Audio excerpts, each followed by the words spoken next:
Nous recevons M. Jean-François Kwasi. Oui. Monsieur, bonjour. Bonjour, madame. Vous êtes assistant en communication à Grandes Écoles.net, c'est une ONG. Oui. Et le thème d'aujourd'hui, c'est l'écoute en classe et la prise de notes. Oui, justement. Vous savez bien qu'il n'est pas rare de voir des élèves dans les cieux ou même dans la lune, parfois pendant les heures de cours. Vous allez trouver des élèves qui sont occupés à manipuler le téléphone pendant les heures de cours, ou ensuite tous les faits et gestes dehors. Parfois, il peut arriver qu'on passe toute l'heure de cours même à bavarder, à chuchoter à l'oreille de ses voisins, ou souvent il peut arriver même que l'élève peut penser être concentré sur ce qui se passe en classe avec le regard rivé sur l'enseignant, mais en réalité on a l'esprit ailleurs. Et ça, c'est une situation, il faut le dire, qui est particulièrement éprouvante pour les élèves qui ont des problèmes d'ordre familial et qui ne pouvant pas faire autrement sont obligés de les transposer à l'école. Alors que déjà, il faut le dire, une écoute vraiment attentive, le fait de suivre des cours avec la prise de notes, c'est très souvent un exercice très difficile pour de nombreux élèves et qui peut dépendre de nombreux facteurs comme par exemple le degré de nouveauté, de difficulté du cours. Il y a le style différent de chaque enseignant par exemple qui peut être variable selon l'élocution du professeur et selon même les différentes, méthodes employées par chaque enseignant. Très bien. Alors donc, tout à l'heure, je citais les différents facteurs qui peuvent en fait amener un élève à ne pas être concentré en classe, donc à ne pas mettre, en œuvre son écoute vraiment active en classe. Et il faut dire que très souvent, cela peut être une source de difficultés scolaires, même d'échecs scolaires, très souvent. Nous parlons d'écoute en classe. D'abord, d'écoute en classe. L'écoute, ce n'est pas seulement, identifier de façon correcte des sons. C'est cela, en fait. C'est d'abord principalement mettre tout en œuvre pour comprendre ce qui est dit en classe, pour comprendre ce qui est expliqué par l'enseignant. Donc c'est un lot de comportements et d'habiletés qui mène à la compréhension. Et d'ailleurs, le fait d'écouter en classe est une compétence vraiment essentielle à développer lorsqu'on est encore élève et même lorsqu'on est encore étudiant. Et voilà pourquoi, généralement, pour les élèves qui ont des problèmes d'écoute en classe, on leur propose très souvent en début d'année de savoir choisir leur place quand ils sont en classe. Quand on choisit par exemple sa place devant en classe, bien sûr, cela permet de bien entendre ce que l'enseignant dit, mais cela permet aussi de bien voir ce qui est écrit au tableau et de pouvoir maintenir un bon niveau de concentration. Mais souvent aussi, de manière, on peut estimer que les gens qui sont grands de taille, qui ont peut-être besoin d'être assis devant pour mieux écouter, on va les mettre au fond de la classe, pour ne pas qu'ils gênent les autres. Oui, ça c'est une raison vraiment valable, mais il faut dire que très souvent les élèves eux-mêmes choisissent les places derrière, tout simplement pour des raisons, inverses. Parce qu'on veut bavarder, on a besoin de bavarder avec ses copains, parce qu'on veut être dans l'aisance qu'il faut pour pouvoir tricher, ou encore pour toute autre action qui soit incompatible en fait avec l'écoute. C'est en fait ça le problème. Et d'ailleurs, généralement, quand on demande aux élèves de se préparer avant de se rendre au cours, beaucoup n'y voient pas l'importance ni l'utilité. Alors qu'avec le nouveau système pédagogique mis en place, le système APC, approche pédagogique par compétence, l'élève il ne subit plus les cours, donc il est au centre du savoir. L'enseignant n'est plus le seul détenteur du savoir. Donc cela va favoriser donc une participation beaucoup plus active des élèves en classe. Mais généralement les élèves ne le voient pas ainsi, alors qu'on doit chaque fois avant de se rendre au cours avoir recours aux différentes révisions de ces cours passés, mais également aux différents, matériel de référence avant de se rendre au cours pour mieux appréhender donc les cours. Et quand il s'agit bien souvent de développer des habitudes d'écoute active et même méthodique, là encore il y a problème. Alors que plus votre écoute elle est active, plus elle est méthodique et plus vous développez donc une concentration inouïe. C'est très important donc de le noter tout simplement. Donc concrètement, il existe diverses façons d'être concentré ou d'être à l'écoute en classe. Il peut y avoir également la prise de notes tout simplement, mais cela est très important. On parle d'être à l'écoute en classe. Cela ne veut pas dire tout simplement être dans un calme absolu ou tout simplement être en attente. Ce n'est pas seulement cela. C'est vrai que de ces différentes attitudes-là, on peut déduire que vous êtes d'une bonne volonté, mais ce n'est pas du tout suffisant, il faut le comprendre. Être à l'écoute en classe, c'est pouvoir mobiliser ces différents sens pour comprendre, pour écouter l'enseignant, pour pouvoir sélectionner les différentes informations pertinentes qui sont fournies pendant le cours. Et cela est très important. Voilà pourquoi il est vraiment important pour les élèves, pendant qu'ils sont en classe, de ne pas rêvasser. Et c'est d'ailleurs l'une des raisons pour lesquelles on les exhorte à éviter les relations amoureuses à l'école. Beaucoup pensent peut-être qu'ils peuvent gérer cela pendant qu'ils sont à l'école, alors que quand vous gérez une relation amoureuse, c'est des émotions nouvelles que vous découvrez, généralement à l'école. Alors donc, on ne peut pas toujours être concentré, et si jamais vous avez vécu un véritable chagrin d'amour, c'est sûr que vous allez donc succomber, c'est sûr, et avec les cigarettes, avec la drogue également, qui fatigue bon nombre de nos élèves. Ah d'accord, donc vous conseillez en fait de ne pas... Oui, de ne pas en fait avoir recours à ces différentes addictions ou de ne même pas plonger en fait. On parle de relations amoureuses aussi. Oui, relations amoureuses également. Beaucoup d'élèves pensent qu'ils peuvent gérer, alors que c'est carrément difficile à gérer. Mais de l'autre côté aussi, on pensait que à l'âge de la puberté, à l'adolescence également, ce sont des phénomènes naturels qu'il ne faut pas freiner non plus, qui rentrent dans l'épanouissement de l'enfant, de l'adolescent. Dans l'épanouissement de l'adolescent. Et voilà d'ailleurs l'une des raisons les plus importantes pour lesquelles on demande toujours le concours de tout le monde. Et le corps enseignant et les parents surtout, parce que c'est eux les principaux éducateurs, donc pour pouvoir aider leurs enfants, parce que tout le monde passe par l'adolescence et tout le monde n'a pas forcément eu un petit copain pendant qu'on était encore au collège, pendant qu'on était encore au lycée. Voilà.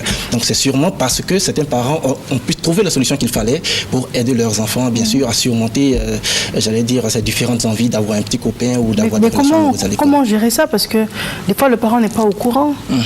Généralement ça reste secret, ça reste discret, et puis l'enfant s'enferme dans son monde, dans ses réalités. Oui, mais pour un parent qui est vraiment vigilant, pour un parent qui a un œil vraiment averti, il doit pouvoir connaître son enfant et savoir à quel moment il y a des changements. Un enfant, par exemple, qui n'a pas de relation amoureuse, on le connaît parfaitement, mais à partir du moment où il découvre quelque chose de nouveau en matière d'émotion, c'est sûr qu'il y a quelques petits changements au niveau du comportement de l'enfant. Donc pour le parent qui connaît son enfant et qui prête véritablement attention au comportement de son enfant, saura tout de suite si l'enfant a des troubles au niveau de ses émotions, ou s'il a des relations, bien sûr, qui lui fatiguent sur le plan scolaire, par exemple. Voilà, en fait, ce que le parent peut faire. Il faut savoir comment son enfant se comporte habituellement, quels sont les différents comportements habituels de son enfant, bien sûr, et savoir à quel moment il est en train de changer de comportement. C'est très important. Voilà pourquoi on sollicite bien souvent le concours des parents à ce niveau-là. Ce n'est pas seulement que le rôle du corps enseignant ou du personnel administratif de l'école, c'est très important. Mais là, pour revenir donc au sujet du jour, il faut clairement dire que quand on parle de maintenir son attention en classe, c'est vrai, ce n'est pas maintenir la même attention pendant 55 minutes de cours, tout simplement, ou alors pendant 2 heures de cours. Mais à certains moments du cours, il faut pouvoir marquer une attention toute particulière par rapport à l'importance ou par rapport à l'intérêt à accorder à ce que l'enseignant est en train de dire. C'est un peu comme un poste radio qu'on écoute. Très souvent, on va diminuer le volume du poste radio. Parfois, on va l'augmenter un peu, tout simplement. C'est un peu comme ça que ça se passe par rapport à l'intérêt qu'on porte à l'information qui nous parvient. C'est ce qui est important, en fait. Et vous allez constater même que généralement les élèves qui ont des problèmes d'ordre scolaire, ce sont des élèves qui ont des comportements un peu passifs en classe. On se contente de copier le cours, j'allais dire, de façon mécanique, sans écouter ce que l'enseignant dit, sans essayer de comprendre, sans poser des questions et même sans chercher à poser des questions en classe. C'est en fait cela. Et d'ailleurs, il y a beaucoup d'élèves qui ont peur de poser des questions parce qu'ils pensent qu'en le faisant, ils se feraient passer pour des cruches, pour des personnes inintelligentes, pour des personnes même, pour des personnes idiotes, tout simplement. Voilà pourquoi il est vraiment important de développer une écoute active. Développer une écoute active, c'est tout simplement pouvoir suivre le raisonnement du professeur pendant qu'on est en classe. Et puis, il faut pouvoir dégager les différents sens de ce que l'enseignant fournit comme enseignement. Et puis, il faut bien évidemment percevoir également les différents enjeux pratiques possibles de ce que l'enseignant dit et faire un lien entre les différents cours dispensés, faire également un lien entre les différentes matières de l'école. C'est très important, vous voyez. D'accord. Oui. Prendre des notes en classe, c'est en fait relever le plus rapidement possible les informations dites essentielles. Donc, on prend les notes tout simplement avec la préoccupation de pouvoir s'en souvenir dès qu'on a recours à ces différentes notes. Donc, lorsqu'on prend des notes, on met de côté les différentes informations secondaires, les différents exemples, on les met de côté. On utilise également des abréviations. Mais lorsqu'on prend des notes, il faut faire l'effort de prendre des notes de façon espacée et de façon lisible. Parce qu'une chose est de pouvoir prendre des notes, une autre est de prendre des notes qu'on pourra donc lire aisément. C'est très important donc de le signifier. Donc, quel que soit le profil de l'élève, que l'élève soit un élève visuel ou auditif ou encore kinesthésique, il est très important de prendre des notes. Qu'est-ce que ça veut dire kinesthésique? Bien, un élève kinesthésique, c'est un élève, bien sûr, qui retient simplement par le toucher, simplement. Donc, des élèves qui ont l'habitude de regrouper les différents cours afin de pouvoir s'en souvenir plus facilement. Il y a des élèves également qui voient, rien qu'à voir le cours, ou une seule fois, ils l'ont mémorisé, ou à entendre le professeur expliquer le cours rapidement, on prend donc cela à cœur. Alors, donc, le plus important, lorsqu'on prend des notes, quel que soit le profil de l'élève, je parlais donc de visuel, d'auditif ou de kinesthésique, il est très important de prendre des notes parce que bien souvent, on est surpris de constater que le taux d'oubli après un cours, il est souvent très élevé et même très rapide. Bien souvent, on pense qu'on peut retenir les différentes explications du professeur parce qu'on est comme ça, on est encore à chaud dans le cours, mais juste après, on est surpris d'oublier en fait ce que le professeur a dit. Mais la prise de notes va permettre également de maintenir un bon niveau de concentration pendant qu'on est en classe, donc on ne rêvasse pas pendant qu'on est en classe. Et d'ailleurs, lorsqu'on prend des notes, cela sert donc d'aide-mémoire. Cela va vous permettre donc de voir toujours, de savoir les points importants que vous avez pu retenir du cours. Mais aussi, cela va être donc en guise de prévention pour les examens, une bonne source de révision pour tous ceux qui préparent donc un examen. C'est un peu ça l'importance des prises de notes. Donc, il est important pour les élèves de se donner à eux-mêmes les différents moyens. On peut prendre des notes en utilisant peut-être un petit cartable avec des feuilles amovibles ou en utilisant même un classeur où on range des feuilles amovibles qu'on peut remplacer par moment. Il faut également utiliser parfois des marges dans son cahier quand cela est permis, une marge un peu plus grande d'environ 4 à 5 cm à droite de sa feuille dans le cahier et une petite marge à gauche où on note en fait toutes les différentes notes qu'on aura donc à prendre pendant le cours. Et puis, comme je le disais tout à l'heure, quand on prend des notes, c'est l'abréviation, mais il faut pouvoir écrire de façon espacée et de façon vraiment lisible. C'est très important donc de préciser cela. Très bien, on a fait le tour.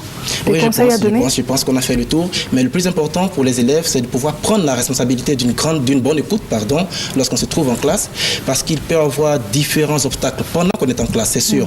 Soit le professeur, il parle trop lentement, soit il parle trop rapidement, ou encore peut-être même il peut avoir des soucis au niveau donc de se faire comprendre, ou même parfois, les enseignants ont tendance à digresser un peu ou à ne faire que lire les cours sans expliquer. Mais quel que soit l'obstacle, il est important que l'élève fasse l'effort d'améliorer son écoute quand il est en classe, de pouvoir réduire au maximum les différentes sources de distraction lorsqu'il est en classe, parce que c'est cela le plus important à faire lorsqu'on est élève et qu'on est assis en classe. Et puis, il faut comprendre que tous les enseignants n'enseignent pas tous de la même manière. C'est vrai qu'on parle du système APC, mais les enseignants il y en a encore quelques-uns qui sont toujours réticents. Or, c'est un système qui est entré dans le système éducatif depuis l'année 2012-2013, qui part jusqu'en troisième, bien évidemment. D'ailleurs, beaucoup d'enseignants qui ne le pratiquent pas disent que c'est peut-être souvent une source donc d'échec aux différents examens, dont le baccalauréat principalement.